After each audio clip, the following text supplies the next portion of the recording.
Hi dears, എല്ലാവർക്കും എൻ്റെ പുതിയ വീഡിയോയിലേക്ക് സ്വാഗതം. എല്ലാവർക്കും സുഖമാണെന്ന് കരുതുന്നു. ഞാനിന്ന് പരിചയപ്പെടുത്തുന്നത് പഴമയുടെ രുചിയിൽ ഒരു അരിപ്പൊടി കൊണ്ടുള്ളൊരു ഉറട്ടിയുടെ റെസിപ്പിയാണ്. ഈ നോമ്പിനും വരുന്ന പെരുന്നാളിനും ഒക്കെ ഇത് എല്ലാവർക്കും ഉണ്ടാക്കി നോക്കാവുന്നതാണ്.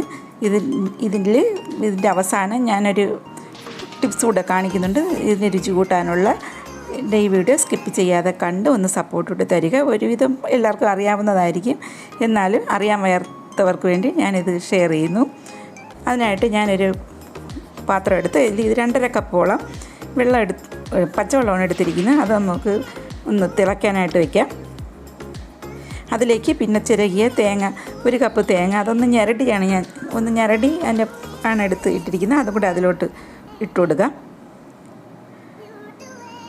പിന്നെ അതിലേക്ക് 1 ടീസ്പൂണോളം ചെറിയ ജീരകമാണ് ഇട്ട് കൊടുത്തിരിക്കുന്നത്.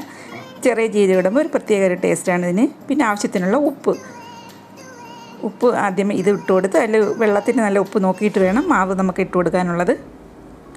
അത് തിളച്ച് വന്നിട്ടുണ്ട്. തിളയ്ക്കുന്ന സമയത്ത് അത് നമ്മൾ വെള്ളം എടുത്ത കപ്പിന് തന്നെ അതേ കപ്പിന് 2 കപ്പ് അരിപ്പൊടിയാണ്, പത്തിരിപ്പൊടിയാണ് ഞാൻ എടുത്തിരിക്കുന്നത്.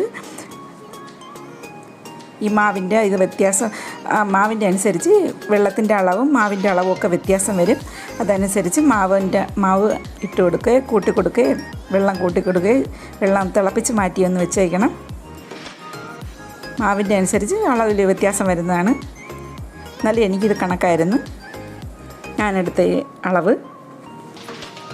ഇത് നന്നായിട്ട് ലോ ഫ്ലെയിമിലിട്ടൊന്ന് യോജിപ്പിച്ചെടുക്കുക. എന്നിട്ട് ഒരു 10 മിനിറ്റ് ഫ്ലെയിം ഓഫ് ചെയ്ത് 10 മിനിറ്റ് വേണ്ടി 5 മിനിറ്റ് അടച്ച് വെച്ചേക്കുക. എന്നിട്ട് ചെറിയ ചൂടോടെ തന്നെ നമ്മൾ വേറൊരു പാത്രത്തിലോട്ട് ഞാൻ മാറ്റി കൊടുക്കുന്നുണ്ട്. അതിലിട്ട് നമുക്കിത് നന്നായിട്ടൊന്ന് ഞവടിയെടുക്കണം. അതിന് ഉള്ള സൗകര്യത്തിന് വേണ്ടിയിട്ടാണ് ഞാൻ ഈ പാത്രത്തിലോട്ട് മാറ്റി കൊടുക്കുന്നത്. എന്നിട്ട് ചൂടോടെ തന്നെ നമുക്ക് നന്നായിട്ടൊന്ന് ഇത് കുഴച്ചെടുക്കണം. കയ്യിൽ ഞാൻ അല്പം വെള്ളം തടവിയിട്ടാണ് ഞാൻ ഇത് ചെയ്യുന്നത്. ചൂടുണ്ട്, നല്ല ചൂടുണ്ട്. ചൂടോടെ വേണം ഇത് നമുക്ക് നന്നായിട്ട് ഇത് കുഴച്ചെടുക്കണം. ഈ മാവ് പണ്ടൊക്കെ ആണെങ്കിൽ വീട്ടിൽ പൊടിച്ച വറുത്ത അരിപ്പൊടി കൊണ്ടാണ്, ഇതിപ്പോൾ പാക്കറ്റിൽ വാങ്ങിക്കുന്ന അരിപ്പൊടി ഉണ്ടാക്കുകയാണ് എല്ലാവരും തയ്യാറാക്കുന്നത്. അതിൻ്റേതായ രുചിയിൽ വ്യത്യാസം വരും. ഇത് ഞാൻ തയ്യാറാക്കി എടുത്തിട്ടുണ്ട്. നേരത്തെ എടുത്ത ആ ബൗളിൽ തന്നെ വെച്ച് അടച്ച് തന്നെ വെച്ചേക്കണം, അല്ലെങ്കിൽ ഡ്രൈ ആയിപ്പോവും. അതുകൊണ്ട് അടച്ച് നമുക്ക് വെച്ച് നമുക്കിതൊന്ന് പരത്തിയെടുക്കണം. എല്ലാവരുടെ വീട്ടിൽ ഉരട്ടിപ്പലകമാണ്, എനിക്കുമുണ്ട്. ഞാൻ അതെടുക്കുന്നില്ല, നിങ്ങൾക്ക് കാണിക്കാൻ വേണ്ടി ഞാൻ ഇതേപോലൊരു പാത്രമാണ് എടുത്തിരിക്കുന്നത്. ഇത് കുഴിയുള്ള, അതിൽ വൃത്തിയുള്ള ഒരു അലക്കിയ ഒരു വെള്ള തുണി, മുണ്ടിൻ്റെ കഷ്ണമാണ് ഞാൻ വെച്ച് കൊടുത്തിരിക്കുന്നത്.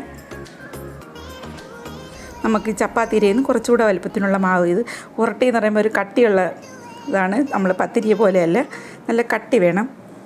അതനുസരിച്ച് മാവെടുത്ത് ആ റൗണ്ടിന് കണക്കാക്കി നമുക്ക് ഇതേപോലെ ഒന്ന് വിരൽ കൊണ്ടൊന്ന് പരത്തി കൊടുക്കാം. വിരലിൻ്റെ അടയാളം മാറാൻ വേണ്ടി അവസാനം നമ്മുടെ കയ്യിൽ വെള്ളം കൊണ്ടൊന്ന് പരത്തും.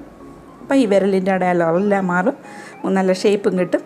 കയ്യിലെ വെള്ളയിൽ അല്പം വെള്ളം തൂയിട്ട് ഇതേപോലെ ഒന്ന് ആക്കുമ്പോൾ ആ വിരലിൻ്റെ അടയാളം എല്ലാം മാറും.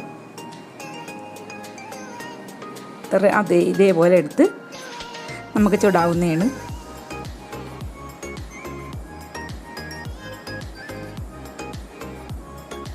ഉരുട്ടിപ്പലക ഇല്ലാത്തവർക്ക് വേണ്ടിയിട്ടാണ് ഞാനിത് കാണിക്കുന്നത്. എനിക്ക് ഉരുട്ടിപ്പലകയുണ്ട്, ഇവിടെ പണ്ടേ ഉള്ള ഉരുട്ടിപ്പലകയാണ്. അതിൽ വെച്ചാണ് ഇതേപോലെ നല്ല ഷേപ്പിൽ നമുക്ക് ഉണ്ടാക്കിയെടുക്കാൻ പറ്റും. ഇതൊന്ന് മീഡിയം ഫ്ലെയിമിലിട്ട് ചുട്ടെടുക്കുക. തിരിച്ചിട്ട് കൊടുക്കുക. വേണം തിരിച്ച് മറിച്ച് ഇട്ട് കൊടുത്ത് വേണം ഇത് ചുട്ടെടുക്കാൻ.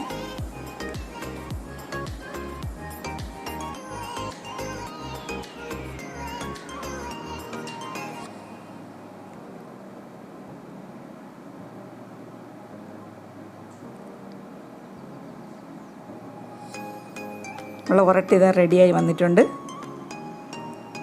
പിന്നെ വേറെ രീതിയിലും കൂടെ ഞാനിത് നിങ്ങൾക്ക് പരിചയപ്പെടുത്തി തരാം.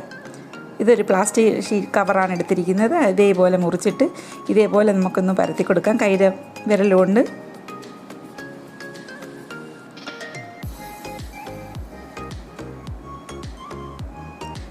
സൈഡിൽ ഇങ്ങനെ ആവുന്നതൊന്നും കുഴപ്പമില്ല. നമുക്കൊന്ന് ഇതേപോലെ ഒന്ന് പരത്തി ആവശ്യത്തിനുള്ള കട്ടിക്ക് നമുക്കൊന്ന് പരത്തിയെടുക്കാം. എന്നിട്ട് കയ്യിലെ അല്പം വെള്ളം തട്ടിട്ട് വേണം ഇങ്ങനെ ആകുമ്പോഴത്തേക്ക് ആ വിരലിൻ്റെ അടയാളം എല്ലാം മാറും.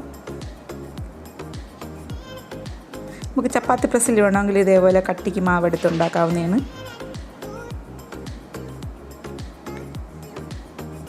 ഇനി ഞാനൊരു ടിന്നിൻ്റെ അടപ്പെടുത്തിട്ടുണ്ട്. അതിൻ്റെ ഷേപ്പ് വരാൻ വേണ്ടിയിട്ട് നമുക്കിതേപോലെ വെച്ച് നല്ല റൗണ്ട് ഷേപ്പിനാക്കി എടുക്കാം.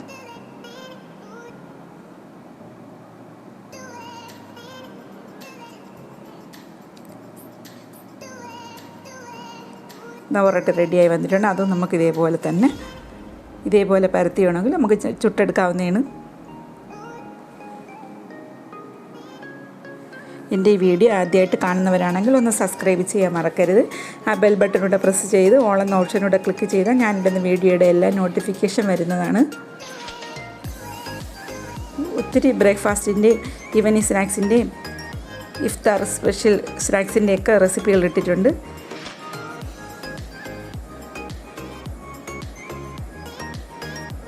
ഇത് മറ്റുള്ളവർക്ക് ഷെയർ ചെയ്ത് കൊടുക്കാനും മറക്കാതിരിക്കുക. ഞാനിതെല്ലാം ഇതേപോലെ ചുട്ടെടുത്തിട്ടുണ്ട്. നമ്മൾ ഈ പെരുന്നാളിനൊക്കെ ഉണ്ടാക്കാവുന്നതാണ്. ഈ നോമ്പിനും ഒക്കെ ഉണ്ടാക്കാവുന്ന നല്ല ഒരു ഉറട്ടിയാണ്. നല്ല ടേസ്റ്റി ആയിട്ടുള്ളൊരു ഉറട്ടിയാണിത്. പിന്നെ ഇതിൻ്റെ ടേസ്റ്റ് കൂട്ടുന്ന വേറെ ടിപ്പൂടെ പണ്ടേ ഉള്ള എൻ്റെ ഉമ്മയൊക്കെ ഇതുപോലെ ചെയ്തിട്ടുണ്ട്. ഇത് തേങ്ങാപ്പാലാണ്, കട്ടിക്ക് തേങ്ങാപ്പാൽ എടുത്തിട്ടുണ്ട്. അതിലേക്ക് കുറച്ച് ചെറിയ ഉള്ളിയാണ് ഞാൻ ഇട്ട് കൊടുത്തിരിക്കുന്നത്. ചെറുതായിട്ട് അരിഞ്ഞ് അത് നന്നായിട്ടൊന്ന് ഞവടി ചേർക്കുക.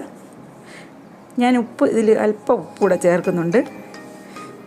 നിങ്ങൾക്ക് വേണമെങ്കിൽ പഞ്ചസാരയും കൂടെ വേണമെങ്കിൽ ചേർക്കുമ്പോൾ അതും വേറെ ടേസ്റ്റാണ്. ഇത് ഞാൻ അല്പം ഒരു നുള്ളുപ്പ് കൂടെ ചേർത്താണ് ഇത് ഞാൻ തയ്യാറാക്കി എടുത്തിരിക്കുന്നത്. ഞാൻ പഞ്ചസാരയും ചേർക്കുന്നില്ല. ഇതേപോലെ ഉരട്ടിയെടുത്ത് വെച്ചിട്ട് കുറേശ്ശെയായിട്ട് നല്ല ടേസ്റ്റാണ്. കറികളൊന്നും ഇല്ലെങ്കിൽ തന്നെ ഇത് മാത്രം കഴിക്കാൻ നല്ല ടേസ്റ്റാണ് ഇങ്ങനെ ചെയ്യുമ്പോഴത്തേക്ക്. നമുക്ക് സാധാരണ കഴിക്കുന്നത് ചിക്കനോ ബീഫോ മട്ടനോ കറിയോ ഒക്കെ വെച്ചാണ്.